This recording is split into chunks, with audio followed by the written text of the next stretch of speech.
Жетімнің ақысы. Ертеде бір қайырымсыз бай кіре тартып базарлап келуге шаһарға аттаныпты. Керуен ауылдың шетіне шыққанда, ар күндің есігіне жалшылықта жүрген 6-7 жасар жетім бала керуендің соңынан құлдыраңдап жетіп, қолындағы елдің қайыр садақаға берген қара бақырын байға ұсынып, маған да базардан бірдеңе әкеп беріңізші дейді періште пейілімен. Тот басқан тиынға ештеңе де түспейтінін білетін бай, баланы жақтырмаса да, тұлдыр жетімге не деп жауап қайтарар екен деп, айналасындағы анталап тұрған көп көзін жасқанып уәде етеді де, қара бақырдың қалтасына салып алады.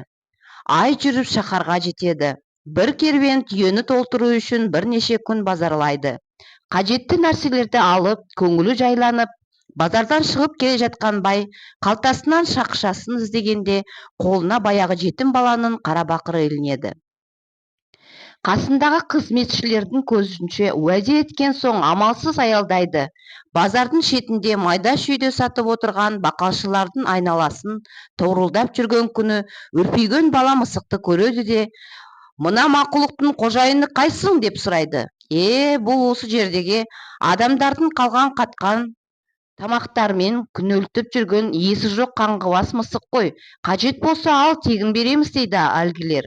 Онда бұны мен тегін алмаймын, сатып аламын деп жорта мырзалық қылып қара бақырды бір саудагердің қолына ұстатады. Бақалшылар өздері құтыла алмай жүрген мысықтың пұл болғанына қуанып қалады. Күн жүреді, түн жүреді, бірақ ауылдың қарасы көрінбейді. Керуен жолдан қиыс кетіп адасады. Олар шет-шегі жоқ сахараның шөліне кіріп шыға алмайды. Бір жұмадан соң керуеннің алды шөлдің өле бастайды. Керуен басы байдың бойын үрей билейді. Бір уақытта бай мінген түйенің бір қапталында дорбадан бала мысық секіріп түсіп, бет ауған жаққа жүгіре жөнеледі. Оны ешкім қуып әуре болмайды. Тағы бір жұма өтеді. Керуен абден қалжырап, шөп қысқан құрбандықтардың саны арта түседі. Түскі таяу шығыстан 5-6 аттылы кісі келеді. Амандық саулықтан соң жерден бірнеше шақырым жерден үлкен шаһар бар екенін, ол шаһарда тышқан көбейіп, содан оба індет шығып, тұрғындардың қырылып жатқанын және қазір қаладан ешкім шығармайтынын, ешкім кіргізбейтінен хабардар етеді.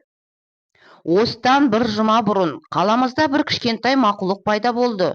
Ол келгелі тышқан азайып, індеттің беті қайтты. Халық оны Алланың бізге жіберген көмегі деп қабылдады.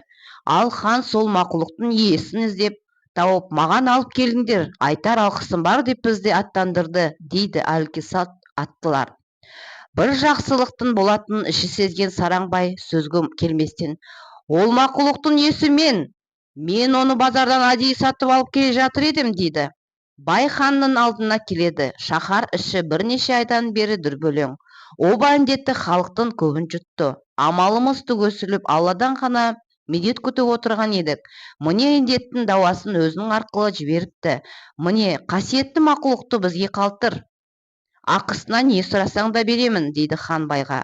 Айтқандай хан қазынадан байға 10 түйе алтын береді де, нөкерлеріне керуенді әлгі шөлден шығарып жіберуді бұйырады. Хан бұйрығы орындалады.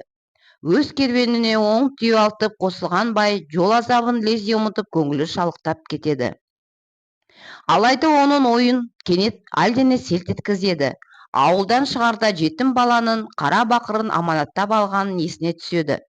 Жетімнің ақысы Құдайдың назарында болатынына жолдағы оқиғалардан соң көзін жеткізе түскен. Жарайды, 10 түйе алтынның барлығын жетім балаға қалай жаратады? Тең жартысын берсем де жетеді оған. Оның үстіне ақша жетімдікі болғанмен, мысықты мен сатып алдым ғой. Сондықтан бұл алтында менің де үлесім бар деп өзін іштей жұбатады.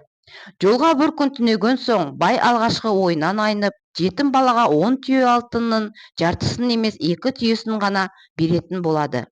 Тағы бір күннен соң ол ойында өзгертіп 1 түйе алтын беретін болып шешеді. Не керек, ауылына 2 күндік жол қалған байдың ойы тағы да еңілдей түседі.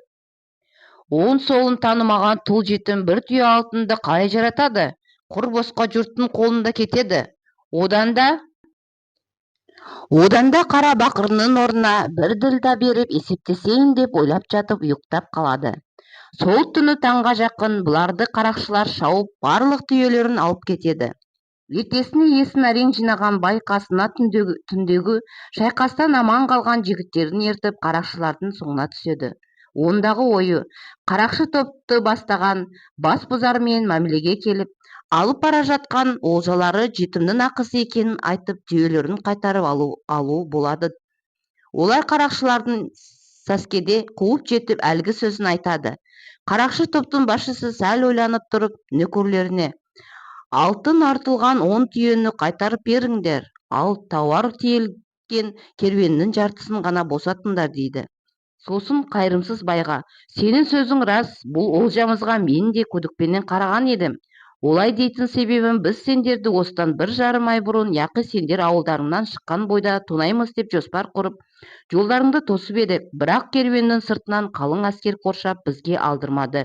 Және ол жасақтағы жауынгерлер өте сұсты еді. Қайтар жолда сендер адасып құмға кірдіңдер. Сол кезде де әскердің шебі бұзылған жоқ. Керуен шөлден аман шығып ауылға бет түзегенде әскер тіпті қалыңдап кетті. Бірақ бір ғажабы, керуен ауылға жақындаған сайын жауынгерлердің қатары сирей берді. Тіпті кешегі түні түк те әскер қалмады. Сол ұрымтал сәтті пайдаланып, біз сендерді тонадық. Енді түсіндім, ол түмен қол сол жетім баланың аманатын, алтын артылған 10 түйені қорғап келе жатқан періштелер екен. Сенің ниетің бұзылған сайын, періштелердің де қарсы жоғала бастады. Соңғы түні сен балаға қара бақырын ғана қайтарып беремін деп шешкенде, періштелер саған лағнет айтып, түгел көкке ұшты. Көрдің бі, ақырында 10 түйе алтын түгел өзіңнің керуеніңде бұйырмай қалды. Аманатқа қиянат жасауға болмайды. Мына 10 түйені жетім баланың өзіне апарып бер. Байлықты берген Құдай оның иесіне тұрақтап қалуын да өзі реттейді. Жетімдің ақысын жеген оңбайды, осыны есінде сақта. Ал мына өз керуенінің оңынан 3 бөлігі бізде қалады. Бұл да саған сабақ болсын дейді. Жетімдің көз жасы Алланың назарында тұратынын түсінген бай 10 түйе алтынды да өз иесіне тапсырыпты.